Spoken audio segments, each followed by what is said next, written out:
Hello दोस्तों, spring tutorial series में आपका स्वागत है। आज हम लोग देखने वाले हैं practical demonstration of dependency injection as well as property injection. मतलब हम लोग प्रॉपर्टीज की वैल्यू को कैसे सप्लाई कर सकते हैं डिपेंडेंसी इंजेक्शन के अंदर। कहने का मतलब क्या है कि जब एक क्लास में जब आप कुछ वेरिएबल बनाते हैं ना, जैसे आपने क्लास पर्सन बनाई और पर्सन के अंदर उसके नेम एज एड्रेस है, तो ये जो नेम एज एड्रेस को बोलते हैं प्रॉपर्टीज। तो इनकी प्रॉपर्टीज की वैल्यूज को आप किस तरीके से इंजेक्ट कर सकते हैं एक स्प्रिंग एप्लीकेशन के अंदर, आज हम लोग वो सारा कुछ देखने वाले हैं। और अगर कंटेंट पसंद आए तो चैनल को सब्सक्राइब जरूर करिएगा। आइए स्टार्ट करते हैं। तो अगर हम किसी भी प्रॉपर्टी को इंजेक्ट करना चाहते हैं एक स्प्रिंग एप्लीकेशन के अंदर, तो हमारे पास दो तरीके हैं, या तो हम सेटर मेथड का इस्तेमाल करें या तो हम कंस्ट्रक्टर्स का इस्तेमाल करें। ठीक है, तो इन दो तरीके से हम किसी भी प्रॉपर्टी को इंजेक्ट कर सकते हैं। और आज हम लोग जो बात करने वाले हैं वो बात करने वाले हैं कि सेटर मेथड को हम लोग किस तरीके से इंजेक्ट करेंगे। कंस्ट्रक्टर इंजेक्शन जो हमारा है उसकी हम बात अगली क्लास में करेंगे। ठीक है, अब जब आप एक वैल्यू को सप्लाई करते हैं तो किस किस तरह की वैल्यू को सप्लाई कर सकते हैं। आप सप्लाई कर सकते हैं प्रिमिटिव वैल्यूज, मतलब इंटीजर, फ्लोट, डबल टाइप की वैल्यूज को, कैरेक्टर वैल्यूज को, या स्ट्रिंग वैल्यूज को सप्लाई कर सकते हैं। इवन आप किसी दूसरे क्लास के ऑब्जेक्ट को भी एज ए प्रॉपर्टी सप्लाई कर सकते हैं। आप कलेक्शंस को सप्लाई कर सकते हैं। कलेक्शन में आपको पता है एरे लिस्ट है, आप जो भी आप चाहें तो उन चीजों को सप्लाई कर सकते हैं एज ए प्रॉपर्टी वैल्यू। ठीक है, बस एक बात आपको ध्यान रखनी होती है कि जब आप उसको मैप करने जाते हैं तो मैप करते समय ये एक्सएमएल का सिंटैक्स जो आपको याद रखना चाहिए। जब आप एक बीन डिफाइन करते हैं, पिछली क्लास में मैंने जब बीन का प्रोग्राम रन कराया था तो आपको बताया था, यहाँ पे देते हैं क्या, बीन। फिर बीन में यहाँ पर आईडी इक्वल टू ऑब्जेक्ट का नाम, class equal to complete class का नाम विथ पैकेज यहाँ पे देते हैं, यहाँ पर प्रॉपर्टी, और फिर प्रॉपर्टी नेम इक्वल टू उस प्रॉपर्टी का नाम जो आपने क्लास में वेरिएबल बनाया उसका नाम, और वैल्यू इक्वल टू यहाँ पे उसकी वैल्यू सप्लाई करते हैं। ठीक है, तो आइए हम लोग प्रैक्टिकली देखते हैं कि हम लोग इसको कैसे कर सकते हैं। जैसे मान लीजिए कि मैं सीधा आ गया अपने नेटबीन्स पे, मैंने एक एप्लीकेशन बनाया बिल्कुल स्क्रैच से। हम लोग अगर बात करें तो एक नया प्रोजेक्ट मैंने बनाया। ठीक है, और यहाँ पे आप इसको देख सकते हैं कि प्रोजेक्ट का नाम मैंने रख दिया, मान लीजिए सेक प्रोजेक्ट। ठीक है, सेकंड प्रोजेक्ट हमारा ये है, तो हमने फिनिश कर लिया इसको। बाकी ये सारी चीजें मैंने सेटिंग्स आपको ऑलरेडी बता रखी हैं। आपको पता है कि सबसे पहले यहाँ पर जाकर के pom.xml के अंदर हम जाकर के डिपेंडेंसीज को सेट करते हैं। डिपेंडेंसीज में क्या होना चाहिए ये मैंने पिछली क्लास में बताया था। ये आपको ये डिपेंडेंसीज हैं जो हम लोग जाके स्प्रिंग कोर और स्प्रिंग कॉन्टेक्स्ट की डिपेंडेंसीज, ये मैंने आपको पिछली क्लास में इसको समझाया था ये क्या है, कैसे डाउनलोड करेंगे। ठीक है, तो आप अगर आप पिछला लेक्चर नहीं देखें तो एक बार उसको देख लीजिएगा, आपको कंसेप्ट क्लियर हो जाएगा। तो यहाँ प्रॉपर्टीज के अंदर जाकर के हम डिपेंडेंसीज को कॉपी पेस्ट कर देते हैं। ठीक है, और एक बार इसको सेव कर देंगे। जब सेव कर देंगे तो याद रखिए कि यहाँ पर आ जाना चाहिए डिपेंडेंसीज फोल्डर के अंदर, ये सारी डिपेंडेंसीज आ जानी चाहिए। अगर आप पहली बार कर रहे हैं तो हो सकता है आपके सिस्टम में थोड़ा सा समय लेगा, अदरवाइज आपने कर रखा है तो आपके सिस्टम में डाउनलोडेड होगा और तुरंत का तुरंत हो जाएगा। ठीक है, अब हमें क्या करना है, अब हमें प्रॉपर्टीज को पहले बनाना है। तो मैं एकदम सिंपल सा एग्जांपल आपको समझाने वाला हूं, दो नंबर को जोड़ने का काम समझाने वाला हूं। तो मान लीजिए कि मैं एक यहाँ पे क्लास बनाने वाला हूं जिसके अंदर मैंने कुछ प्रॉपर्टी रखनी है। तो मैंने कहा कि जावा की एक क्लास बना दिया यहाँ पर, और क्लास का नाम रख दिया मैंने लॉजिक्स। ठीक है, या कैलसी रख देते हैं, कैलसी। कैलकुलेशन के लिए मैं इस क्लास को बना रहा हूँ और मैंने इसको कर दिया फिनिश। ठीक, अब यहाँ पर ये जो चीजें हैं इसमें तो इसकी कोई जरूरत नहीं है, आप चाहे तो इसे हटा सकते हैं। यहाँ पर कैलसी के अंदर मैंने क्या किया, दो वेरिएबल लिया ए और बी। तो जो ए और बी है ना, ए और बी इज लाइक प्रॉपर्टीज। जो आप करें ए और बी, तो ये क्लास के दो वेरिएबल्स हैं, इन्हीं को हम बोल रहे हैं प्रॉपर्टी। प्रॉपर्टी कुछ अलग से नहीं है, जो क्लास के वेरिएबल्स हैं they are known as properties. अब क्लास के अंदर आप इनको क्या बनाना चाहिए, आपको इनका सेटर और गेटर। तो सेटर और गेटर मेथड को मैंने लास्ट क्लास, मतलब आपको सेटर गेटर को या तो आप मैनुअल बना सकते हैं, हाथ से लिख दीजिए, या तो आपके पास किसी भी आईडी में सुविधा होती है बनाने की। क्या सुविधा होती है, यहाँ पर राइट क्लिक करिए, यहाँ पर देखिए एक इंसर्ट कोड का ऑप्शन है ना, यहाँ पे क्लिक करेंगे, यहाँ पर गेटर एंड सेटर पे क्लिक कर दीजिए। ये कहेगा क्या सबको सबका गेटर सेटर बनाना है। अगर सबका नहीं बनाना तो सिर्फ उसको चूज करिए जिसका बनाना है, और अगर सबका बनाना है तो सब इसको चूज कर लीजिए। तो इसका मतलब सबका गेटर सेटर बनाना है।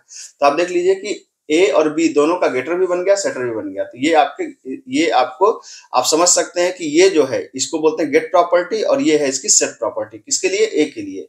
तो एक सेटर और एक गेटर प्रॉपर्टी, तो ये दोनों इसी को पोजो क्लास बोलते हैं। जो पोजो क्लास मैंने बताया भी था आपको कि पोजो क्लास कुछ भी नहीं है, पोजो क्लास बस यही एक तरीके की क्लास है जिसके अंदर प्रॉपर्टीज क्या होती हैं, सेटर और गेटर की।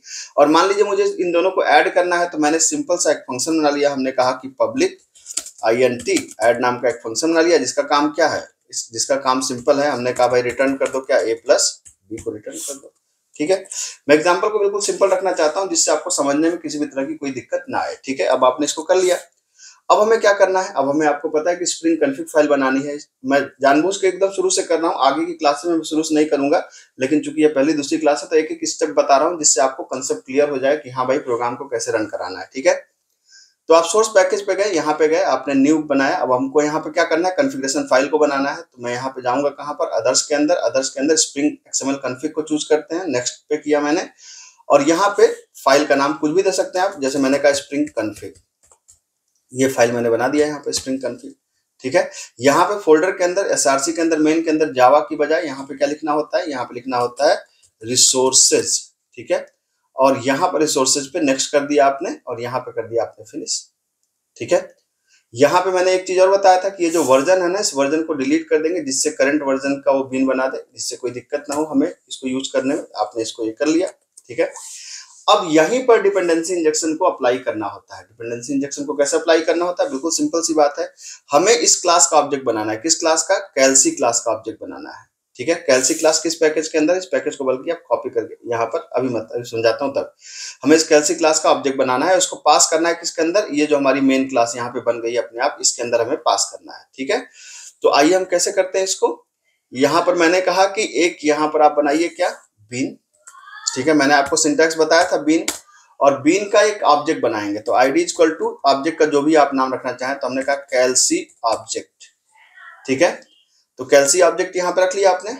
अब यहाँ पर आपने क्या किया, क्लास इज इक्वल टू क्या कर दिया आपने, class is equal to class का नाम। क्लास का नाम क्या है, क्लास का नाम क्या है, ये जो कैल्सी ऑब्जेक्ट आपने यहाँ पे बनाया है, कैल्सी क्लास आपने बनाया है, इसका जो पूरा पाथ है इसको कॉपी करिए, और कॉपी करने के बाद यहाँ पे क्या करिए, सॉरी एक्सएमएल फाइल के अंदर आप गए, यहाँ पर आपने इसको पूरा का पूरा यहाँ पर पेस्ट कर दिया। ठीक है, उसके बाद आप क्या करेंगे, यहाँ पर अब हमें प्रॉपर्टीज की वैल्यू देनी है। तो मैंने बताया था कि यहाँ पर प्रॉपर्टीज है क्या, तो कैल्सी के अंदर जो ए और बी है, इन्हीं प्रॉपर्टीज की वैल्यू देना है आपको। तो सिंपल बात है, यहाँ पे मैंने बताया था सिंटैक्स आपको, यहाँ पे क्या लिखते हैं, प्रॉपर्टी। ठीक है, प्रॉपर्टी का नाम ए है ना, इसकी वैल्यू, तो आपको यहाँ पे एक वैल्यू नाम का टैग है, और यहाँ पे वैल्यू के अंदर जाइए और कहिए प्रॉपर्टीज की 10 मान लेते हैं।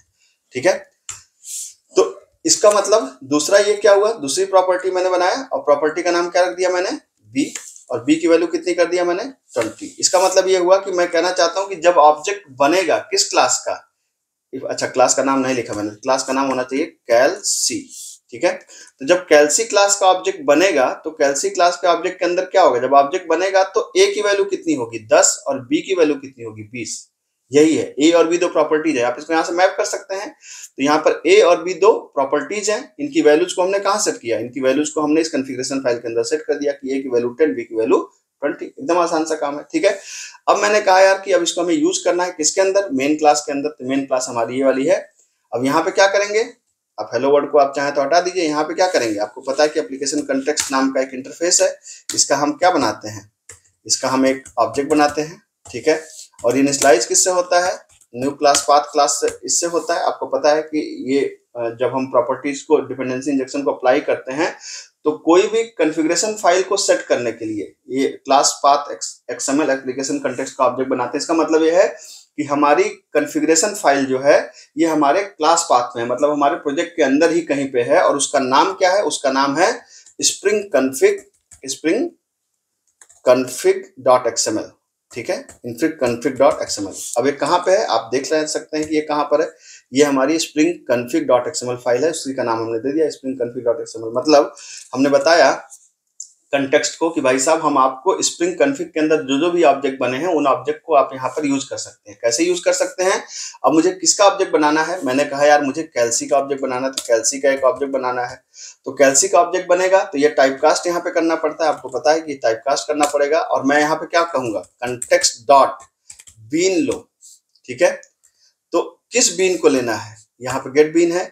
अब यहाँ पर हमें एक बीन का नाम देना पड़ेगा। तो बीन का नाम क्या है, बीन का नाम का मतलब ये है कि ये जो आप यहाँ पर जाएंगे, यहाँ पर जाने के बाद जो आपने यहाँ पे दिया ना कैल्सी ऑब्जेक्ट, ये जो आईडी दिया है इसी को आपको यहाँ पर रखना पड़ेगा। तो आपने यहाँ पे क्या कर दिया, यहाँ पे आपने कर दिया कैल्सी ऑब्जेक्ट, ये आपने कर दिया। ठीक है, और अब मुझे सिंपली क्या करना है, ऐड मेथड कॉल करके चेक करना कि ऐड मेथड अपना काम कर रहा है कि नहीं कर रहा है। तो हमने कहा system dot out dot println. ठीक है, ये मैंने कर दिया।